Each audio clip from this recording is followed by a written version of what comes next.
Kettle just became the most hated character in the series.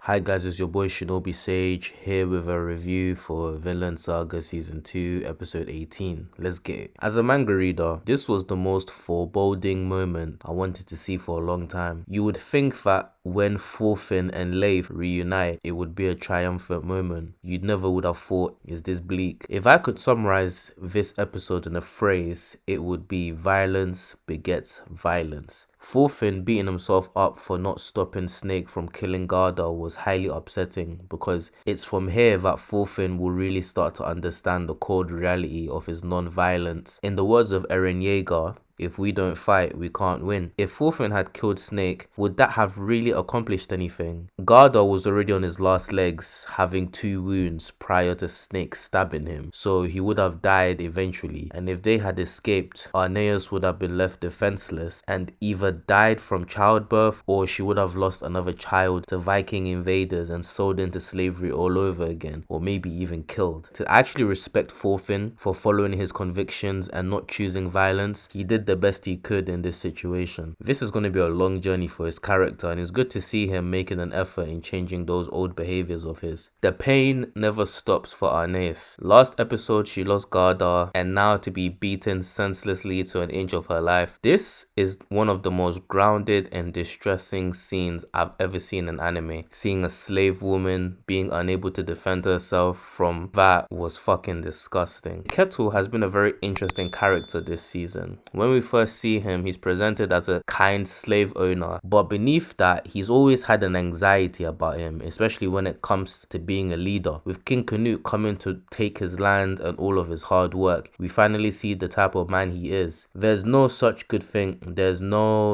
as a good slave owner, and Kettle was never one. Those people are still his property at the end of the day, to the point where he was even sleeping with one of them. He doesn't give a fuck about what they're going through. Even when Arneas told him not to hit her in the stomach because she was pregnant with his child, he didn't even believe her. The relationship he had with Arneas wasn't love, but it was a dependence, or rather, a type of possessiveness. But the sad reality is that a Norseman's worth is his wealth and valor, so in order to earn respect and protect his farm, he must resort to violence. Sverkel is the only character in the series who viewed slaves as actual people. He was the one who genuinely cared. He treated Thorfinn, Einar, and Arneas fairly and with kindness. It's funny when you contrast Kettle and his dad, because Kettle pretended to be his dad when he wasn't really that type of person, and Sverkel even went so far to even help Arneas and Garda escape. Like, that's real selflessness. Even Snake, who had his men killed by Garda, had to stop Kettle because he knew he was going too far. Man, this episode broke me, fam. This was one of the many things during the season I wanted to see, and Mappa really brought the brutality. Like, Thorfinn meeting Leif off screen was totally appropriate considering what happened during this episode. Now that Canute is about to reach the farm, it looks like the Iron Fist Kettle is about to become a reality, so we'll see where that goes, because next week's episode is going to be action packed, so I can't wait to see how they handle that. These past 2 episodes have been so good, man. I hope they can continue that type of quality. If you guys enjoyed the video, please like, share and subscribe, and until next week, stay blessed.